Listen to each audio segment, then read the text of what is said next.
ओम शांति 18/12/2024 महावाक्य बाबा कहिछंती मिठे बच्चे सर्वशक्तिमान बाबांक सहित बुद्धि जोग लगाइले शक्ति मिलिब। जोग द्वारा ही आत्मा रूपी बैटरी चार्ज होई थाए एवं आत्मा पवित्र सत्व प्रधान होई जाई थाए। सर्वशक्तिमान बाबांक सहित बुद्धि जोग लगाइले शक्ति मिलिब। जोग द्वारा ही आत्मा रूपी बैटेरी चार्ज होई थाए एवं आत्मा पवित्र सत्व प्रधान होई जाई थाए।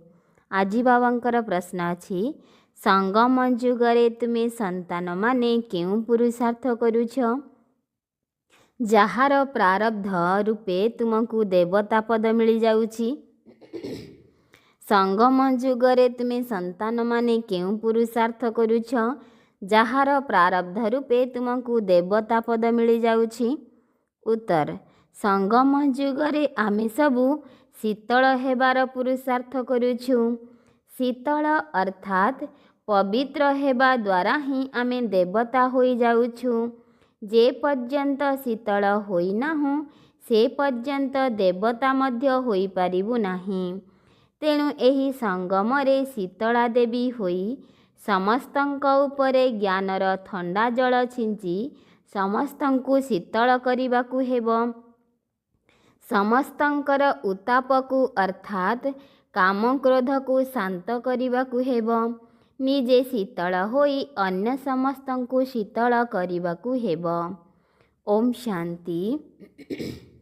पिलामानकु प्रथमे गोटिए कथा बुझिबार अछि जे आमे समस्ते भाई भाई अटु एवं शिव बाबा समस्तंकर बापा अटंती। तांकु सर्वशक्तिमान कुहा जाए। तुम मध्यरे समस्त शक्ति थिला। तुमे समग्र विश्वरे राजत्व करुथिल। भारतरे एही देवी देवता मानकर राज्य थिला। तुमे ही पवित्र देवी देवता थिल। तुमर कुल बा साम्राज्य समस्ते निर्विकारी थिले। केउ माने निर्विकारी थिले? आत्मा माने। वर्तमान पुनर्बार तुमे निर्विकारी हेउछ। सर्वशक्तिमान बाबांकु याद करी शक्ति नेउछ। बाबा बुझाउछंती आत्मा ही 84 जन्मर अभिनय करी थाए। आत्मा रे ही सत्व प्रधानतार शक्ति थिला। ताहा पुणी दिनकु दिन कमी कमी जाउछि। सत्व प्रधानरु तम प्रधान तो हेबाकु ही पड़िबो। जेपरी ब्याटेरीर शक्ति कमी गले मोटर ठिया होई जाए। ब्याटेरी शक्तिहीन होई जाए। आत्मार ब्याटेरी संपूर्ण शक्तिहीन हुए नाही। किछि ना किछि शक्ति रही थाए। जेपरी किए मरीगले दीप जलाई थांती सेथिरे घिओ ढाली चली थांती जेपरी कि ज्योति लिभि न जीव। वर्तमान तुमे संतान माने बुझुछ तुम आत्मारे संपूर्ण शक्ति थिला। वर्तमान नाही। वर्तमान पुनर्बार तुमे सर्वशक्तिमान बाबांक सहित निजर बुद्धि जोग लगाउछ। निज मध्यरे शक्ति भरुछ। काहेकि ना तुमर शक्ति कम होई जाइछि।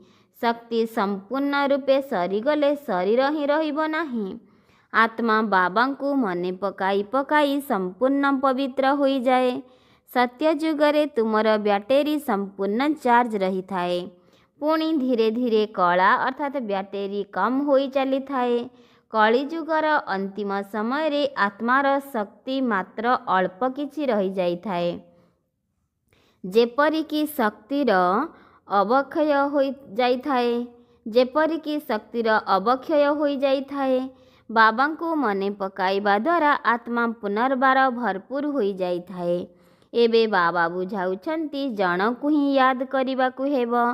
भगवान तो उच्चरु उच्च अटंती। बाकी समस्ते रचना अटंती। रचना को रचना ठारू विनाशी संपत्ति मिली थाए। रचयिता तो एकमात्र अविनाशी बाबा ही अटंती। बाकी समस्ते हेउछंती विनाशी। अविनाशी बाबांकु मने पकाइले अविनाशी वर्षा मिली थाए। तेबे पिलामानंकु अंतररे बुझिबा दरकार कि बाबा आम पाई स्वर्ग नुआ दुनिया स्थापना करुछंती। ଡ୍ରାମା ପ୍ଲାନ୍ ଅନୁସାରେ ସ୍ୱର୍ଗର ସ୍ଥାପନା ହେଉଛି, ଯେଉଁଥିରେ ତୁମେ ସନ୍ତାନମାନେ ହିଁ ଆସି ରାଜତ୍ୱ କରୁଛ। ମୁଁ ତ ସଦା ପବିତ୍ର ଅଟେ।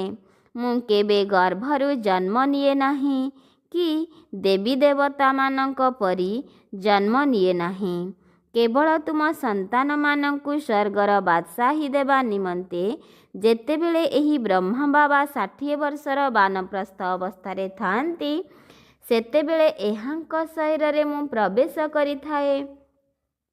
ସିଏ ପୁଣି ନମ୍ବର 1 ତମୋ ପ୍ରଧାନରୁ ନମ୍ବର 1 ସତୋ ପ୍ରଧାନ ହୋଇଥାନ୍ତି। ତେବେ ସବୁଠାରୁ ଉଚ୍ଚରୁ ଉଚ୍ଚ ହେଉଛନ୍ତି ଭଗବାନ। ତାଙ୍କ ତଳକୁ ପୁଣି ବ୍ରହ୍ମା ବିଷ୍ଣୁ ଶଙ୍କର ସୂକ୍ଷ୍ମବତନବାସୀ ଅଟନ୍ତି। ତେବେ ଏହି ବ୍ରହ୍ମା ବିଷ୍ଣୁ ଶଙ୍କର କେଉଁଠୁ ଆସିଲେ? ଏମାନଙ୍କର କେବଳ ସାକ୍ଷାତକାର ହୋଇଥାଏ ସୂକ୍ଷ୍ମବତନ ମଝିରେ ଅଛି ନା, ଯେଉଁଠି ସ୍ଥୂଳ ଶରୀର ନଥାଏ। ସୂକ୍ଷ୍ମ ଶରୀର କେବଳ ଦିବ୍ୟ ଦୃଷ୍ଟି ଦ୍ୱାରା ଦେଖାଯାଇଥାଏ। ବ୍ରହ୍ମା ତ ଶ୍ୱେତ ବସ୍ତ୍ରଧାରୀ ଅଟନ୍ତି। ବିଷ୍ଣୁ ତ ହୀରାର ଅଳଙ୍କାରରେ ସଜାଇ ହୋଇଥାନ୍ତି। ପୁଣି ଶଙ୍କରଙ୍କ ଗଳାରେ ନାଗସାପ ଆଦି ଦେଖାଇଥାନ୍ତି। ବାସ୍ତବରେ ଏମିତି ବେଶଧାରୀ ଶଙ୍କର ଆଦି କେହି ହୋଇପାରିବେ ନାହିଁ। ଦେଖାଇଛନ୍ତି ଅମରନାଥରେ ଶଙ୍କର ପାର୍ବତୀକୁ ଅମର କଥା ଶୁଣାଇଥିଲେ। ସୂକ୍ଷ୍ମବତନରେ ତ ମନୁଷ୍ୟ ସୃଷ୍ଟି ନଥାଏ, ତେଣୁ ସେଠାରେ କଥା କିପରି ଶୁଣାଇବେ? ବାକି ସୂକ୍ଷ୍ମବତନରେ କେବଳ ସାକ୍ଷାତକାର ହୋଇଥାଏ। ଯେଉଁମାନେ ସମ୍ପୂର୍ଣ୍ଣ ପବିତ୍ର ହୋଇଯାଇଥାନ୍ତି, ସେହିମାନଙ୍କର ହିଁ ସାକ୍ଷାତକାର ହୋଇଥାଏ। ସେହିମାନେ ହିଁ ପୁଣି ସତ୍ୟଯୁଗକୁ ଯାଇ ସ୍ୱର୍ଗର ମାଲିକ ହୋଇଥାନ୍ତି। ତେଣୁ ବୁଦ୍ଧିରେ ଆସିବା ଦରକାର କି ଏମାନେ ପୁଣି ଏହି ରାଜ୍ୟଭାଗ୍ୟ କିପରି ପ୍ରାପ୍ତ କଲେ? ଲଢ଼େଇ ଆଦି ତ କିଛି ହୋଇନାହିଁ। ଦେବତାମାନେ ହିଂସା କିପରି କରିବେ? ବର୍ତ୍ତମାନ ତୁମେ ବାବାଙ୍କୁ ମନେ ପକାଇ ରାଜପଦ ପ୍ରାପ୍ତ କରୁଛ। କେହି ମାନନ୍ତୁ ବା ନ ମାନନ୍ତୁ, ଗୀତାରେ ମଧ୍ୟ ଅଛି, ଦେହ ସହିତ ଦେହର ସବୁ ଧର୍ମଙ୍କୁ ଭୁଲି ମୋତେ ମନେ ପକାଅ। ବାବାଙ୍କର ତ ଦେହ ହିଁ ନାହିଁ, ଯେଉଁଥିରେ କି ମମତ୍ୱ ରହିବ। ବାବା କହୁଛନ୍ତି, ଅଳ୍ପ ସମୟ ପାଇଁ ଏହି ଶରୀରର ଲୋନ୍ ନେଉଛି, ନହେଲେ ମୁଁ କିପରି ଜ୍ଞାନ ଦେବି? ମୁଁ ଏହି ବୃକ୍ଷର ଚୈତନ୍ୟ ବୀଜରୂପ ଅଟେ। ଏହି ବୃକ୍ଷର ଜ୍ଞାନ ମୋ ପାଖରେ ହିଁ ଅଛି। ଏହି ସୃଷ୍ଟିର ଆୟୁଷ କେତେ? ଏହାର ଉତ୍ପତ୍ତି, ପାଳନା, ବିନାଶ କିପରି ହେଉଛି? ମନୁଷ୍ୟକୁ କିଛି ବି ଜଣା ନାହିଁ। ସେମାନେ ଭୌତିକ ଜଗତର ହଦ୍ର ପାଠ ପଢ଼ିଥାନ୍ତି। ବାବା ତ ବେହଦର ପାଠ ପଢ଼ାଇ ସନ୍ତାନମାନଙ୍କୁ ବିଶ୍ୱର ମାଲିକ କରିଥାନ୍ତି। ଭଗବାନ କେବେ ହେଲେ ଦେହଧାରୀ ମନୁଷ୍ୟଙ୍କୁ କୁହାଯିବ ନାହିଁ। ବ୍ରହ୍ମା ବିଷ୍ଣୁ ଶଙ୍କରଙ୍କର ମଧ୍ୟ ନିଜର ସୂକ୍ଷ୍ମ ଶରୀର ଅଛି। ତେଣୁ ଏମାନଙ୍କୁ ମଧ୍ୟ ଭଗବାନ କୁହାଯିବ ନାହିଁ। ଏହି ଶରୀର ତ ଦାଦାଙ୍କ ଆତ୍ମାର ସିଂହାସନ ଅଟେ, ଅକାଳ ତଖତ ଅଟେ ନା। ବର୍ତ୍ତମାନ ଏହା ଅକାଳ ମୂରତ ବାବାଙ୍କର ସିଂହାସନ ଅଟେ। ଅମୃତସରରେ ମଧ୍ୟ ଅକାଳ ତଖତ ଅଛି। ଯେଉଁ ସବୁ ବଡ଼ ବଡ଼ ବ୍ୟକ୍ତିମାନେ ଥାଆନ୍ତି, ସେମାନେ ଯାଇ ଅକାଳ ତଖତରେ ବସିଥାନ୍ତି। ବର୍ତ୍ତମାନ ବାବା ବୁଝାଉଛନ୍ତି, ଏସବୁ ଆତ୍ମାମାନଙ୍କର ଅକାଳ ତଖତ ଅଟେ। ଆତ୍ମାରେ ହିଁ ଭଲ ବା ମନ୍ଦ ସଂସ୍କାର ରହିଥାଏ। ସେଥିପାଇଁ ତ କୁହାଯାଏ, ଏହା କର୍ମର ଫଳ ଅଟେ। ସମସ୍ତ ଆତ୍ମାମାନଙ୍କର ପିତା ଏକ ଅଟନ୍ତି। ବାବା କୌଣସି ଶାସ୍ତ୍ର ଆଦି ପଢ଼ି ବୁଝାନ୍ତି ନାହିଁ। ଏସବୁ କଥା ଶାସ୍ତ୍ର ଆଦିରେ ମଧ୍ୟ ନାହିଁ। ସେଥିପାଇଁ ତ ଲୋକମାନେ ବିରକ୍ତ ହେଉଛନ୍ତି। କହୁଛନ୍ତି, ଏମାନେ ଶାସ୍ତ୍ରକୁ ମାନୁନାହାନ୍ତି। ସାଧୁସନ୍ଥମାନେ ଯାଇ ଗଙ୍ଗାରେ ସ୍ନାନ କରିଥାନ୍ତି, ତେବେ କ'ଣ ପାବନ ହୋଇଯାଇଛନ୍ତି? କେହି ତ ପରମଧାମ ଘରକୁ ଫେରି ଯାଇପାରିବେ ନାହିଁ। ସମସ୍ତେ ନାଟକର ଅନ୍ତିମ ସମୟରେ ଯିବେ। ଯେପରି ପୋକମାନଙ୍କର ବା ମହୁମାଛିଙ୍କର ଦଳ ଯାଇଥାଏ। ମହୁମାଛିମାନଙ୍କ ଭିତରେ ମଧ୍ୟ ରାଣୀ ଥାଏ। ତା ପଛରେ ସମସ୍ତେ ଯାଇଥାନ୍ତି। ବାବା ବି ଯିବେ ତ ତାଙ୍କ ପଛରେ ସବୁ ଆତ୍ମାମାନେ ମଧ୍ୟ ଯିବେ।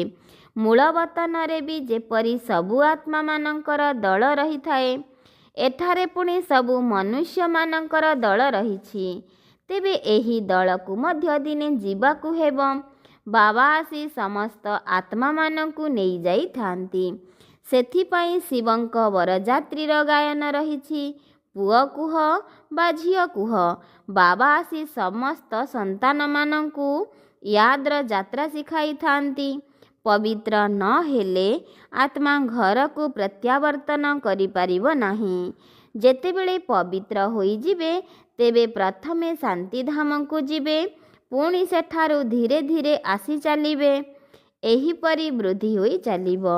ରାଜଧାନୀ ତିଆରି ହେବ ନା, ସମସ୍ତେ ଏକା ସାଙ୍ଗରେ ତଳକୁ ଆସିବେ ନାହିଁ। ବୃକ୍ଷ ଧୀରେ ଧୀରେ ବୃଦ୍ଧି ପ୍ରାପ୍ତ ହୋଇଥାଏ ନା। ପ୍ରଥମେ ପ୍ରଥମେ ଆଦି ସନାତନ ଦେବୀ ଦେବତା ଧର୍ମ ହେବ, ଯାହାକୁ ବାବା ସ୍ଥାପନ କରୁଛନ୍ତି। ବ୍ରାହ୍ମଣ ମଧ୍ୟ ପ୍ରଥମେ ପ୍ରଥମେ ସେହିମାନେ ହୁଅନ୍ତି ଯେଉଁମାନେ ଦେବତା ହେବେ।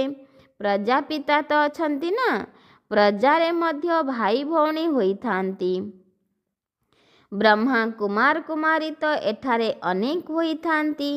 ନିଶ୍ଚିନ୍ତ ନିଶ୍ଚୟ ବୁଦ୍ଧି ହୋଇଥିବେ, ତେବେ ତ ଏତେ ଅଧିକ ନମ୍ବର ହେଉଛନ୍ତି।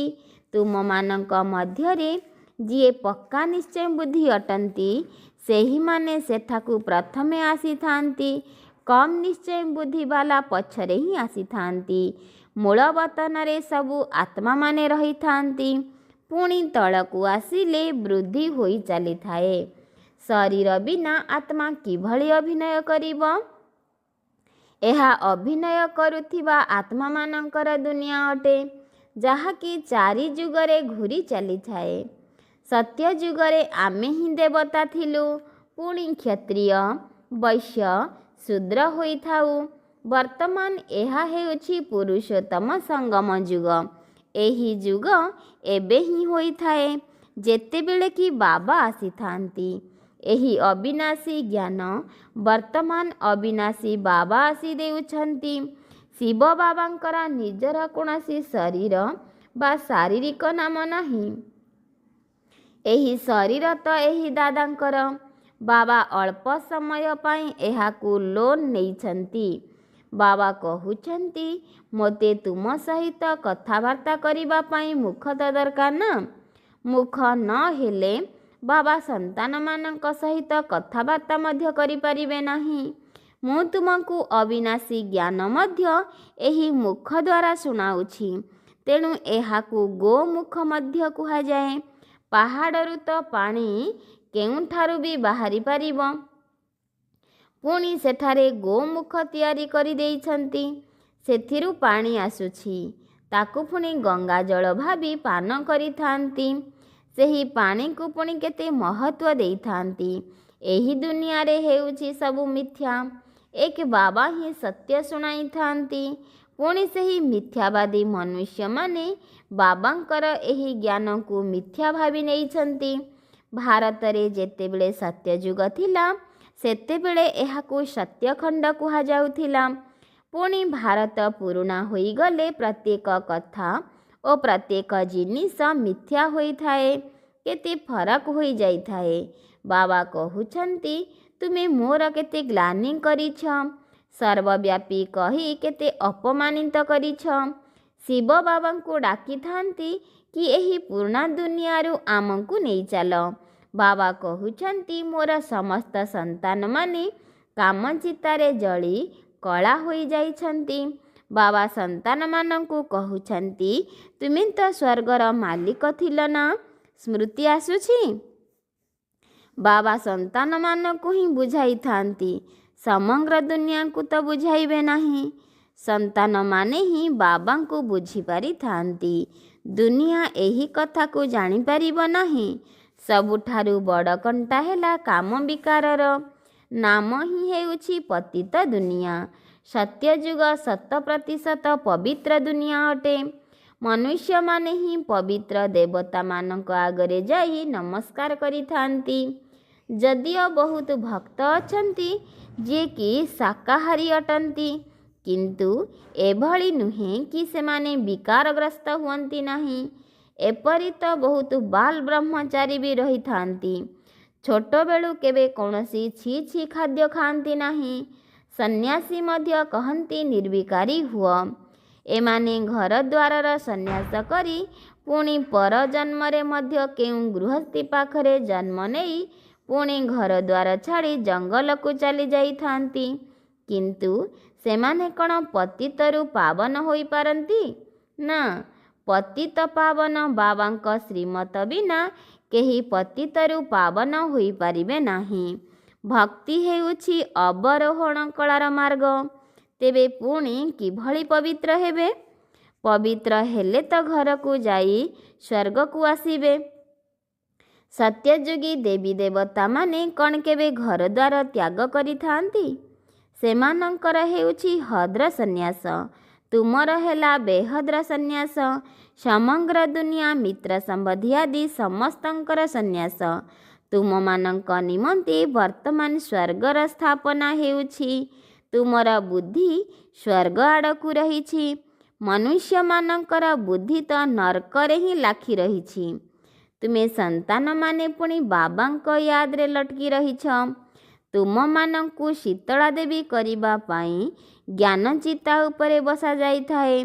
ଶୀତଳ ଶବ୍ଦର ବିପରୀତରେ ରହୁଛି ଉତ୍ତପ୍ତ। ତୁମର ନାମ ହିଁ ହେଉଛି ଶୀତଳା ଦେବୀ। ଶୀତଳା ଦେବୀ ତ ଜଣେ ହୋଇନଥିବେ ନା? ନିଶ୍ଚିନ୍ତ ବହୁତ ଥିବେ, ଯେଉଁମାନେ ଭାରତକୁ ଶୀତଳ କରିଥାନ୍ତି। ବର୍ତ୍ତମାନ ସମୟରେ ସମସ୍ତେ କାମଚିତାରେ ଜଳୁଛନ୍ତି। ତୁମର ନାମ ଏଠାରେ ଶୀତଳା ଦେବୀ ଅଟେ। ତୁମେ ଶୀତଳ କରୁଥିବା ଥଣ୍ଡା ଜଳ ଛିଞ୍ଚୁଥିବା ଦେବୀ ଅଟ। ଜଳ ସିଞ୍ଚନ କରିବା ପାଇଁ ବାବା କହୁଛନ୍ତି, ଜଳ ସିଞ୍ଚନ କରିବା ପାଇଁ ଯାଇଥାନ୍ତି ନା? ଏହା ହେଉଛି ଜ୍ଞାନର ବୁନ୍ଦା, ଯାହା ଆତ୍ମାମାନଙ୍କ ଉପରେ ପକାଯାଇଥାଏ। ଆତ୍ମା ପବିତ୍ର ହୋଇଗଲେ ଶୀତଳ ହୋଇଯାଏ। ବର୍ତ୍ତମାନ ସମୟରେ ସମଗ୍ର ଦୁନିଆ କାମଚିତାରେ ଚଢ଼ି କଳା ହୋଇଯାଇଛି। ବର୍ତ୍ତମାନ କଳସ ମିଳୁଛି ତୁମ ସନ୍ତାନମାନଙ୍କୁ। ଜ୍ଞାନ କଳସ ଦ୍ୱାରା ତୁମେ ନିଜେ ଶୀତଳ ହେଉଛ, ଅନ୍ୟମାନଙ୍କୁ ମଧ୍ୟ କରୁଛ। ଇଏ ମଧ୍ୟ ଶୀତଳ ହୋଇଛନ୍ତି ନା? ଉଭୟ ଏକାଠି ରହିଛନ୍ତି। ଘରଦ୍ୱାର ଛାଡ଼ିବାର ତ କିଛି କଥା ହିଁ ନାହିଁ। କିନ୍ତୁ ଗୋଶାଳା ହୋଇଥିବ ତ ନିଶ୍ଚିନ୍ତ କେହି କେହି ଘରଦ୍ୱାର ଛାଡ଼ିଥିବେ। କେଉଁଥିପାଇଁ? ଜ୍ଞାନ ଚିତାରେ ବସି ଶୀତଳ ହେବା ପାଇଁ। ଯେବେ ତୁମେ ଏଠାରେ ଶୀତଳ ହେବ, ତେବେ ହିଁ ତୁମେ ଦେବତା ହୋଇପାରିବ। ବର୍ତ୍ତମାନ ତୁମ ସନ୍ତାନମାନଙ୍କର ବୁଦ୍ଧି ଯୋଗ ପୁରୁଣା ଘର ଆଡ଼କୁ ଯିବା ଉଚିତ ନୁହେଁ। ବାବାଙ୍କ ସହିତ ବୁଦ୍ଧି ଯୋଗ ଯୁକ୍ତ ହୋଇ ରହୁ। କାହିଁକି ନା ତୁମ ସମସ୍ତଙ୍କୁ ବାବାଙ୍କ ପାଖକୁ ଘରକୁ ଯିବାକୁ ଅଛି। ବାବା କହୁଛନ୍ତି, ମିଠେ ବଚ୍ଚେ, ମୁଁ ପଣ୍ଡା ହୋଇ ଆସିଛି ତୁମମାନଙ୍କୁ ନେଇଯିବା ପାଇଁ। ଏମାନେ ଶିବଶକ୍ତି ପାଣ୍ଡବ ସେନା ଅଟନ୍ତି। ତୁମେ ହେଉଛ ଶିବଙ୍କ ଠାରୁ ଶକ୍ତି ପ୍ରାପ୍ତ କରୁଥିବା ଆତ୍ମା। ବାବା ହେଉଛନ୍ତି ସର୍ବଶକ୍ତିମାନ। ମନୁଷ୍ୟ ତ ଭାବିଥାନ୍ତି ପରମାତ୍ମା ମୃତକଙ୍କୁ ମଧ୍ୟ ଜୀବିତ କରିପାରନ୍ତି। କିନ୍ତୁ ବାବା କହୁଛନ୍ତି, ଲାଡଲେ ବଚ୍ଚେ, ଏହି ଡ୍ରାମାରେ ପ୍ରତ୍ୟେକଙ୍କୁ ଅନାଦି ପାଠ ମିଳିଛି। ମୁଁ ମଧ୍ୟ ରଚୟିତା, ନିର୍ଦ୍ଦେଶକ ଏବଂ ମୁଖ୍ୟ ଅଭିନେତା ଅଟେ। ଡ୍ରାମାର ପାର୍ଟକୁ ମୁଁ କିଛି ବି ବଦଳାଇ ପାରିବି ନାହିଁ। ମନୁଷ୍ୟ ଭାବିଥାନ୍ତି ଗଛପତ୍ର ମଧ୍ୟ ପରମାତ୍ମାଙ୍କ ନିର୍ଦ୍ଦେଶରେ ହଲିଥାଏ। କିନ୍ତୁ ପରମାତ୍ମା ତ ନିଜେ କହୁଛନ୍ତି, ମୁଁ ମଧ୍ୟ ଡ୍ରାମାର ଅଧୀନ ଅଟେ, ଡ୍ରାମାର ବନ୍ଧନରେ ବନ୍ଧା ହୋଇଛି। ଏମିତି ନୁହେଁ କି ମୋର ନିର୍ଦ୍ଦେଶରେ ପତ୍ର ହଲିବ। ସର୍ବବ୍ୟାପୀର ଜ୍ଞାନ ଭାରତବାସୀମାନଙ୍କୁ ସମ୍ପୂର୍ଣ୍ଣ କାଙ୍ଗାଳ କରିଦେଇଛି। ବାବାଙ୍କ ଜ୍ଞାନ ଦ୍ୱାରା ଭାରତ ପୁନଃ ମୌଡ଼ମଣି ହୋଇଥାଏ। ଆଚ୍ଛା, ମିଠା ମିଠା ଶିଖିଲ ଧେ ସନ୍ତାନମାନଙ୍କ ପ୍ରତି ମାତା ପିତା ବାପ ଦାଦାଙ୍କର ମଧୁର ସ୍ନେହ ସମ୍ପନ୍ନ ଶୁଭେଚ୍ଛା ଏବଂ ସୁପ୍ରଭାତ। ଆତ୍ମିଙ୍କ ପିତାଙ୍କର ଆତ୍ମିଙ୍କ ସନ୍ତାନମାନଙ୍କୁ ନମସ୍ତେ। ଧାରଣା ପାଇଁ ମୁଖ୍ୟ ସାରାଂଶ ନମ୍ବର 1। ପ୍ରଥମେ ସୂର୍ଯ୍ୟବଂଶୀ କୂଳରେ ଆସିବା ପାଇଁ ନିଶ୍ଚୟ ବୁଦ୍ଧି ହୋଇ ଫୁଲ ମାର୍କସ୍ ନେବାକୁ ହେବ। ନିଷ୍ଠାପର ବ୍ରାହ୍ମଣ ହେବାକୁ ପଡ଼ିବ। ଏହି ବେହଦର ଜ୍ଞାନକୁ ସର୍ବଦା ସ୍ମୃତିରେ ରଖିବାକୁ ହେବ। नंबर 2 ज्ञान चितारे बसी शीतल अर्थात पवित्र हेबाकू पड़िबो। ज्ञान एवं योग द्वारा काम विकारर उत्ताप को समाप्त करने हेबो। बुद्धि योग सदा सर्वदा एकमात्र बाबांक ठारे लटकी रहू। आजी बाबांकर वरदान अछि ब्राह्मण जीवन रे श्रेष्ठ स्थिति रूपी मेडाल अर्थात पदक प्राप्त करिबा वाला बेगमपुर बादशाह अर्थात सम्राट हुआ। ब्राह्मण जीवन रे श्रेष्ठ स्थिति रूपी मेडाल अर्थात पदक प्राप्त करिबा वाला बेगमपुर बादशाह अर्थात सम्राट हुआ। विस्तार तुम्हें समस्ते निजर स्वस्थिति को भलरु भल अर्थात श्रेष्ठ करिबा पई ब्राह्मण होइछ। ब्राह्मण जीवन रे श्रेष्ठ स्थिति ही तुम मानकर संपत्ति अटे। एहा ही हेउछि ब्राह्मण जीवनर पदक बा पुरस्कार। जेउ माने एही मेडाल प्राप्त करी नियंती सेमाने सर्वदा अचल अटल एकरस स्थिति रे रही थांती एवं सर्वदा निश्चिंत रहिबा सहित बेगमपुर सम्राट होई जानती। सेमाने सर्व इच्छा ठारू मुक्त अर्थात इच्छा मात्रर अविद्या स्वरूप होई थांती। आजी बाबांकर स्लोगान अछि जदि अतुट निश्चय एवं निस्सार सहित कहिब मेरा बाबा तेबे माया निकटकू मध्य आसी पारिब नाही। जदि अतुट निश्चय एवं निसार सहित कहिब मेरा बाबा तेबे माया निकटकू मध्य आसी पारिब नाही। अच्छा, ओम शांति।